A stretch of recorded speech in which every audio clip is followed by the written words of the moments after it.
Hey everybody, it's Lavender Town, and today I'm going to be talking about what you can do if you can't go to art school right now. Maybe you're too young and you want to get a head start on it, or maybe you're just not in position to be going to school right now. But if this is the case, there's a lot of things you can do to simulate the experience of going to art school pretty successfully. This video is actually going to be a two-parter, so the first part that I'm doing today is basically about creating the whole experience at home. And then in part 2, I'm going to be showing you guys all of my actual assignment handouts and the assignments that I did. I'll show you how the grading system works and roughly how much time I was given to complete everything so that you can actually basically work along with my assignments and see what the coursework is actually like. Before you can even start doing your work, what you need to do is be able to simulate the experience of getting and giving critique. Now, a lot of people think that most of what you will learn will come from your teachers, and while you can learn a lot from them, a big part of it is the critique process with other students. So what you want to do if you're not able to go to art school is you want to find a group of probably at least 3, but at most probably like 11 or 12 people who are artists themselves.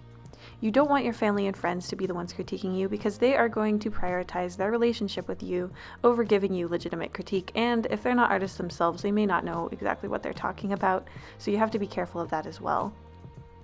The best way to simulate this, if you don't know any artists in your real life, is to go online and try to find people who are at about your same skill level who might be interested in doing this with you.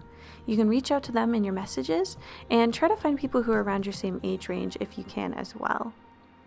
So you want to ask them basically if they'd be willing to meet with you on Skype or Discord and just use the voice function to talk to each other about your work.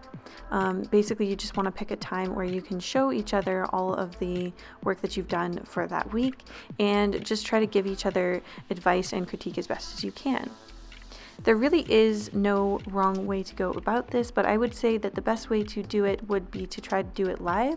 While it is a lot easier to just send each other images and send back text critique, I feel like one of the best things about art school is being able to really learn how to explain your work in a high pressure situation where people are actually listening to you right now, and I feel like that will be more accurately represented if you're doing it live.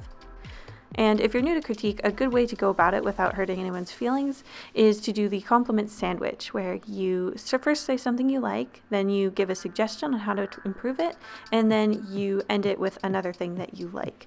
Though if you guys are more critique focused and you want a harsher critique, you can completely leave the compliment sandwich behind. It's best to just talk to each other before you start about what kind of critique you're looking for. I find that even just explaining yourself to other people and being willing to talk about your art live in front of people can really boost both your confidence and your understanding of your own thought processes. It's really valuable. And I shouldn't have to say this, but obviously don't give out any of your personal information to the people you meet online. Do be careful. Especially if you're young, make sure to stay safe. So now that you have your critique and classmates kind of set up, the next thing that you need to simulate is teachers and lectures. And this is quite a bit easier, especially now in the internet age. There's tons of people who want to make lessons online for free. I highly recommend video lessons. Obviously, I'm a little biased because I obviously make video lessons myself, but I do think that they're the easiest to follow along with, and it's a lot more like having a teacher actually in front of you. So there's a few ways to do this for free. Obviously, YouTube is a great place for free tutorial content. Just try to make sure that whoever you're getting tutorials from is reputable, just follow along with that. One of the great ways to make it feel more like a class and so that you actually learn more is to open up your notes app next to the video and try to take notes of what they're saying. And believe it or not, it will actually start to feel a lot more like a class and you'll probably absorb a lot more. There's also some other services that actually cost money, like Skillshare and things like that. They are a little bit better because they have much longer tutorial content and they're usually broken into chapters and things like that. But there's ways to get around the fact that it costs money. This video is not sponsored by Skillshare, but I still have an affiliate link that works to give you guys 2 free months. So if you want to try it out, you can use my link and you'll be able to use it for 2 whole months, which is good because I feel like you could pretty much watch every drawing video that you'd want to in that amount of time. It's like half a semester, so you could get a lot of good stuff in before that trial would ever run out. Feel free to check that out. And if that's not really your style, obviously there's so much good tutorial content on YouTube and even places like Tumblr and DeviantArt if you know where to look. So just explore, try to narrow down, like you can even write down the things that you think you're the weakest at and then specifically look for tutorials on that. It's a great way to sort of tackle your weaknesses, and there are so many people who really just want to help you and share their expertise. So this is a big one, but after you've been doing a lot of study on your own and giving yourself sort of shorter assignments, the thing you want to do next is to give yourself a huge project. Almost every good art school that I've ever seen or heard about has at least one giant like senior style project that the students do. Now some schools, especially ones that are featuring animation mostly, give a huge project every year, and that is a big film.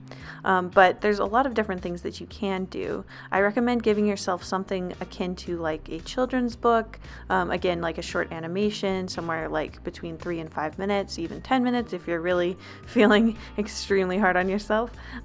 You can also do big illustration projects like designing a set of tarot cards or designing a whole bunch of editorial illustrations, something like a whole magazine worth.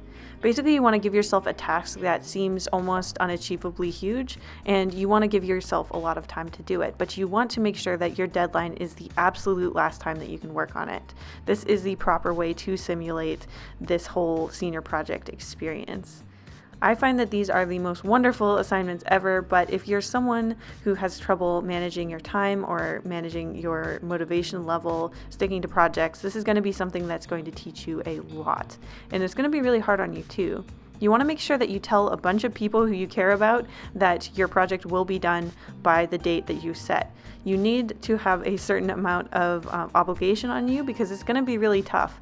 No matter how much time you give yourself, usually these projects end up needing even more time, so you're going to be hustling at the end and really struggling a bit. But this is where your learning really happens, and it's also just a great way to make sure that the projects you've dreamed of actually get done. The final crucial step that you want to do is to think about the art job that you want. This is something that a lot of people, even in art school, kind of forget to do, but this is really crucial as you're coming to the end of this sort of art school experience. Now, a lot of people who go through the struggle of going to art school and the cost of it all is specifically because they want an art job. And if that's true for you as well, you need to start honing your skills specifically to be the best possible candidate for the job that you want. Now, there are so many ways that you can make money as an artist, but if you're looking for one that you're actually going to need to get hired for, like some kind of studio job, this is when this becomes extra critical. What you want to do is you want to find a really inspiring professional in the field that you want. You actually want to find at least 5, and then look up all of their work and start writing down everything that these pieces have in common. You don't want to copy any specific person. That's obviously not a good idea. You want to be unique and special. But what you can do is break down the building blocks of what makes all of them especially good. This will tell you what recruiters and people who hire them are looking for because they all share these certain traits. Now, for example, if you want to be a concept artist for games or something, some of the core traits that you're going to want to replicate are things like shape-based character design, fantasy realism, and a sense of scale. Every really strong AAA concept artist seems to have an incredibly good grip on all of these things. So if you want to be alongside of them, it makes sense that those are things you're going to focus on. Again, this is a good thing to do and then look back. You can go back to the watching video tutorials part of this whole process and work individually on each of these things. Now, in contrast, if you want to do editorial illustration, you can look at the best editorial illustrators' strengths, and you'll find that they have totally different things that they're the best at. Things like visual metaphor, polished, clear visuals, and short looping animations have been really popular of late as well, as more magazines have gone online and allowed for these animations to flourish.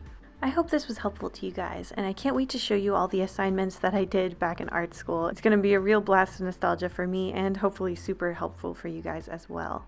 Let me know if you have any questions because I can answer those in the next video, and good luck out there, guys.